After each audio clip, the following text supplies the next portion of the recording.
Morning student, welcome to 9th standard geography subject chapter number 3rd exogenetic process part 1. Okay, last video we have discussed about the endogenetic movement. Okay, last chapter में अपन ने endogenetic movements के बारे में पढ़े थे, मतलब कि अर्थ के इंटरनल पार्ट पे जो भी ऑकरिंग चेंजेस हो जाते हैं उसके बारे में स्टडी किए थे. In this lesson we will discuss about the exogenetic process of the earth, मतलब कि इंटरनल मूवमेंट की वजह से जो एक्सटर्नल पार्ट पे, लैंडफॉर्म के एक्सटर्नल पार्ट पे जो भी ऑकरिंग चेंजेस हो जाते हैं उसके बारे में स्टडी करनी है. और जो भी स्टडी करनी है, मतलब जो भी वर्किंग अर्थ पे जितने भी फोर्स वर्किंग करते हैं, ओके, जितने भी फोर्स वर्किंग करते हैं उनके बारे में स्टडी करनी है. देन उसके बाद में वीदरिंग के जो टाइप्स होते हैं उसके बारे में स्टडी करनी है.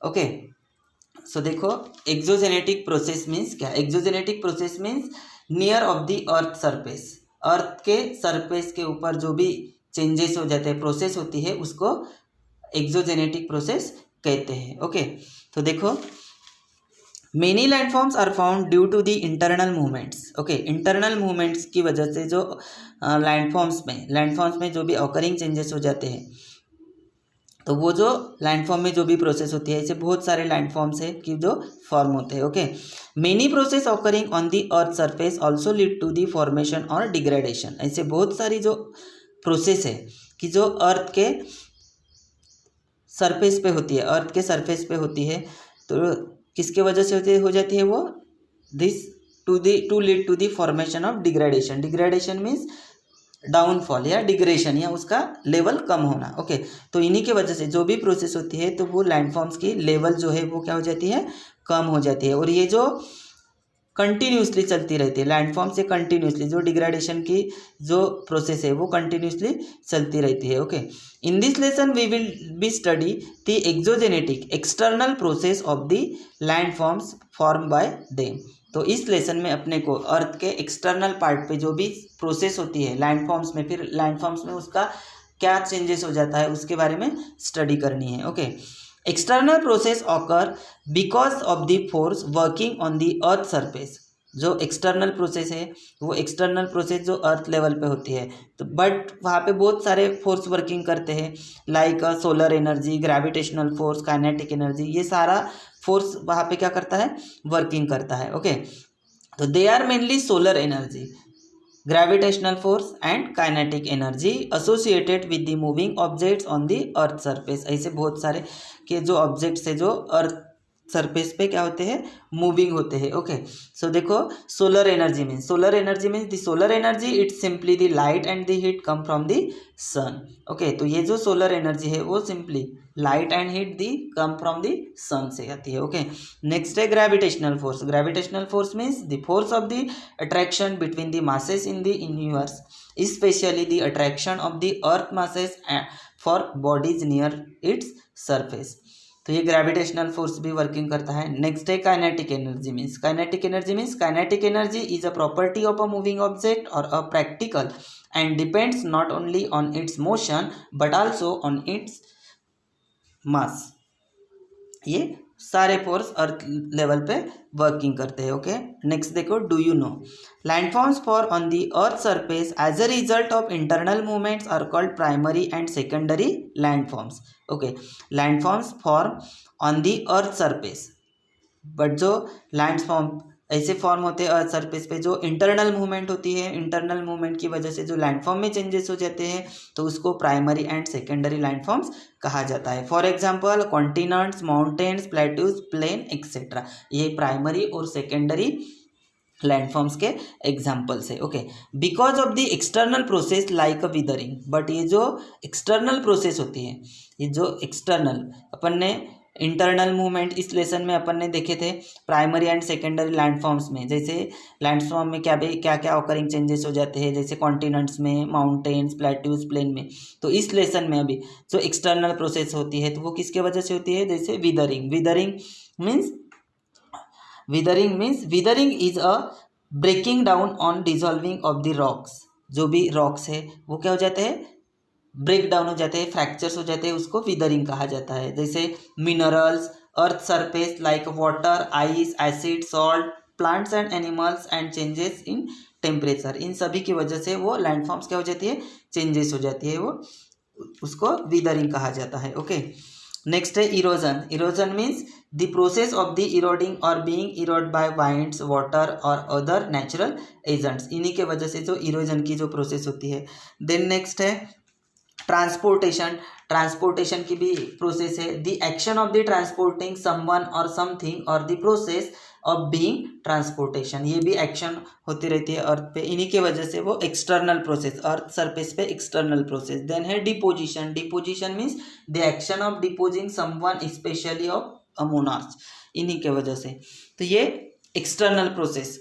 ओके, तो कहाँ कहाँ पे होते हैं, तो देखो the primary and secondary landforms give way to the territory landforms, for example valleys, sand dunes, delta, U shape valley etcetera, ये यहाँ पे एक्सटर्नल प्रोसेस होती है। ओके, ये जो वैलीज है अपन ने देखे, वैलीज आपने देखे होंगे। देन सैंड ड्यूज मीन्स जो रेगिस्तान में सबसे ज़्यादा पाया जाता है। Then delta plants, then U shape valley, U shape की भी वैली होती है एक्सेट्रा, ये उसके एग्जाम्पल्स है। ओके, देन नेक्स्ट देखो can you tell. Okay,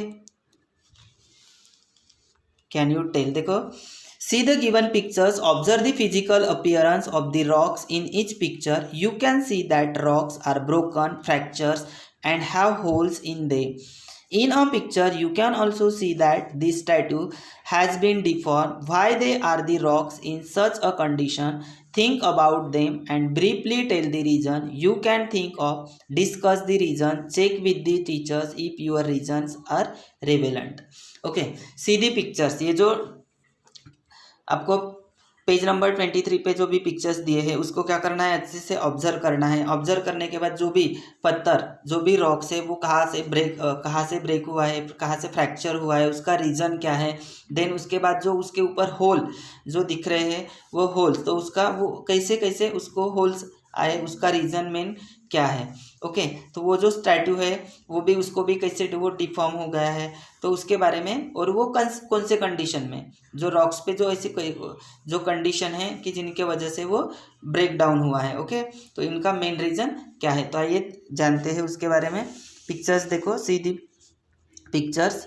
okay, first है figure 3.1a, exfoliation of the dome shape hill mechanical withering. Okay, exfoliation means exfoliations involve the removal of the oldest dead skin cells on the skin outermost surface. ये देखो यहाँ पे exfoliation means जो ऊपर की जो उसकी जो मीन्स, इसको इन शॉर्ट में कहा जाए तो वो जो बहुत बड़ा पत्थर रहता है, बड़ा पत्थर वो ब्रेक डाउन होता है। ब्रेक डाउन होने के बाद वो फ्रैक्चर्स होने के बाद, टूटने के बाद उसके छोटे छोटे टुकड़े पड़ जाते हैं, उसको एक्सपोलेशन कहा जाता है। नेक्स्ट है dome shape. Dome shape means, dome shape is a crew formation of a structure, it is a shape like half a sphere, मतलब उनकी जो स्ट्रक्चर है हाफ लाइक अ स्पीयर जैसे हो जाती है। ओके, उसको डोम शेप कहा जाता है।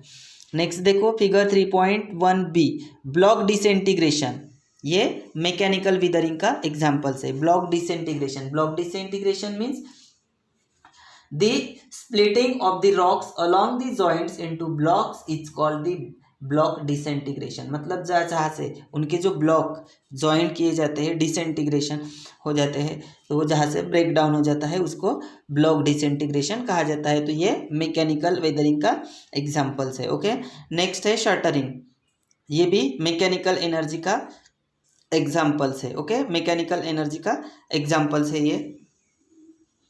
देखो फिगर 3.1c, तो shattering means to break into places as by a blow, to damage as a breaking or crushing, ship shattered by storm. Storm की वजह से जिस पत्थर पे, स्टॉर्म की वजह से जिस पत्थर पे जो भी चेंजेस हो जाता है उसको शटरिंग कहा जाता है। ओके, तो ये मैकेनिकल विदरिंग का एग्जाम्पल्स है। ओके, मैकेनिकल विदरिंग का ये एक एग्जाम्पल्स है। ओके, नेक्स्ट पिक्चर में देखो figure 3.d, oxidation. Oxidation means जो ऑक्सीजन है ये एक गैस है।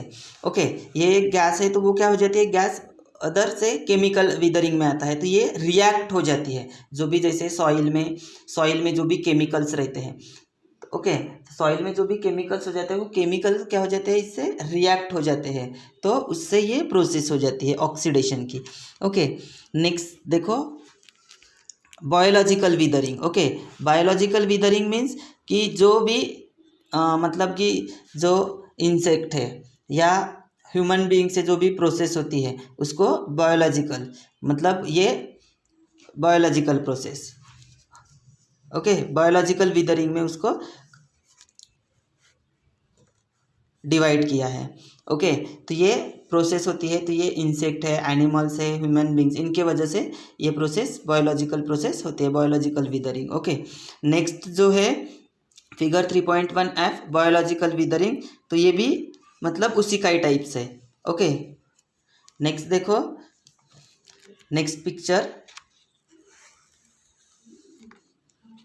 Chemical withering. जैसे अपन ने फर्स्ट इसमें डिस्कस किया था जो स्टैट्यूज है, तो ये जो स्टैट्यूज होते हैं ये भी मिट्टी के बने हुए रहते हैं। ओके, मिट्टी के बने हुए रहने के बाद वो मिट्टी में जो भी केमिकल्स रहते हैं, तो केमिकल्स रहने के बाद जो भी रिएक्ट होते हैं, तो उससे वो रिएक्ट होने के बाद ये इसके ऊपर ऐसे इफेक्ट हो जाता है स्टैट्यू के ऊपर। ओके, नेक्स्ट देखो salt withering, figure 3.1H salt withering का ये टाइप्स है। तो यहाँ पे भी ये भी केमिकल विदरिंग में उसको डिवाइड किया है। तो यहाँ पे सॉल्ट विदरिंग में भी ऐसे होल्स, ऐसे छोटे छोटे होल्स हो जाते हैं। ओके, नेक्स्ट देखो जोग्राफिकल एक्सप्लेनेशन। देखो जोग्राफिकल एक्सप्लेनेशन, देखो जोग्राफिकल एक्सप्लेनेशन, ब्रेकिंग और wakening of rocks is a natural phenomenon. It is called the withering. Okay, withering can be of 3 types. withering कितने टाइप्स के होते हैं? 3 टाइप्स के। ओके, जो ब्रेकिंग मतलब ब्रेकिंग और weakening of rocks, it is a natural phenomenon. Okay, तो ये कैसी है? नेचुरल फिनोमिनन है। तो ये ब्रेकिंग, जब वो रॉक ब्रेक हो जाता है, टूटता है, तो उसके ऊपर जो नेचुरल प्रोसेस होती है उसको natural phenomenon, it is called the withering, उसको विदरिंग कहा जाता है। Okay, withering can be of 3 types. Withering के कितने टाइप्स है? 3 टाइप्स। जैसे अपन ने एग्जांपल्स देखे उसके, मैकेनिकल, बायोलॉजिकल एंड केमिकल, ये ऐसे 3 टाइप्स है उसके विदरिंग के। Okay, withering can be of 3 types. Mechanical, उसको फिजिकल भी कहा जाता है, chemical and biological and arid climates. Arid climates means कि जैसे जो ड्राई क्लाइमेट्स, जिसको अपन एरिड क्लाइमेट्स कहा जाता है, ड्राई क्लाइमेट्स में। Okay, mechanical withering is dominant while in a humid climates chemical withering. Okay, जो भी एरिड क्लाइमेट्स में जो मैकेनिकल विदरिंग होता है सबसे ज़्यादा उसका इफेक्ट होता है। देन उसके बाद it is a dominant while in a humid climates, जैसे रेनी सीजन में ह्यूमिड क्लाइमेट होता है, तो उसके वजह से chemical withering, okay, chemical withering होते हैं, इज मोर इफेक्टिव, सबसे ज़्यादा इफेक्टिव होता है। Biological withering occurs because of living organism, और ये जो बायोलॉजिकल विदरिंग है ये लिविंग ऑर्गेनिज्म की वजह से होते हैं। जैसे अपन ने बायोलॉजिकल का एग्जाम्पल देखे थे, ये बायोलॉजिकल विदरिंग का एग्जाम्पल्स देखे थे, ये वाला, ये एग्जाम्पल अपन ने देखे, तो यहाँ पे लिविंग ऑर्गेनिज्म की वजह से जो भी प्रोसेस होती है उसको बायोलॉजिकल विदरिंग कहा जाता है। ओके, नेक्स्ट देखो first types of mechanical weathering. Okay, mechanical weathering का देखो, mechanical weathering, try this, take an onion, एक क्या लेना है? Onion, cut it in the middle, उसको कहाँ से कट करना है? मिडल से कट करना है। Observe the cut parts, then उसके बाद जो भी पार्ट अपन मिडल से कट किया है उस पार्ट को क्या करना है? ऑब्जर्व करना है। Try to remove each skin layer of this parts, तो फिर उसके बाद क्या करना है? जो भी अपन ने कट पार्ट किया है तो उसको वो एक एक पार्ट उसका क्या हो जाएगा? रिमूव, ईच स्किन लेयर, उसकी स्किन लेयर क्या हो जाती है? रिमूव हो जाती है, एक एक निकलता है। ओके, नेक्स्ट देखो geographical explanation, you will notice that just as we can remove each and every outer layer of the onion. Okay, अपन ने अभी नोटिस किया जो एक्टिविटीज़ किए, एक ओनियन लिया, उसको कट किया मिडल पार्ट से, देन उसके बाद उसके जो भी सेपरेट जो भी पार्ट निकले, ओके, जो स्किन लेयर है उसकी वो अलग अलग निकली है ईच पार्ट, तो उसको अपन ने जैसे नोटिस किया है। ओके, एवरी आउटर लेयर का अपन ने नोटिस किया है। Similarly in nature rock अंडरग्रो such a process, और ऐसी ही ये जो प्रोसेस है रॉक्स की अंडरग्रो की, सेम प्रोसेस जैसे ओनियन की होती है तो वैसे सेम प्रोसेस रॉक्स की भी होती है। The expose part of the rock heats more while the inner part of the comparatively cooler, but उसका जो इनर वाला जो पार्ट होता है वो कंपैरेटिवली उसके कूलर होता है। As a result the outer layers of the rocks fall apart from the main rock. This is called exfoliation. Okay, exfoliation of the rock, see figure 3.2. okay, exfoliation means involves the removals of the oldest dead skin, मतलब जो उसकी जो ओल्डेड skin, जैसे देखो ये onion की जैसे structure रहती है सेम एज इट इज ये भी पत्थर की हुई है, तो ये भी नेचुरली मतलब नेचरली अंडरग्रो ये सच प्रोसेस होती है। ओके, नेक्स्ट देखो, mechanical weathering mainly occurs because of the following reasons. ये जो मैकेनिकल विदरिंग जो होती है तो वो उसके मेन रीजन क्या है, वो देखो मेन रीजन उसके क्या है। फर्स्ट है टेम्परेचर, सेकेंड है फ्रॉस्ट, थर्ड है क्रिस्टल ग्रोथ, थर्ड है release of pressure and last is water. तो ये मेन रीजन है उसके कि जिनके वजह से मैकेनिकल विदरिंग होती है। Okay, next video we will detailed description about the mechanical weathering. Okay.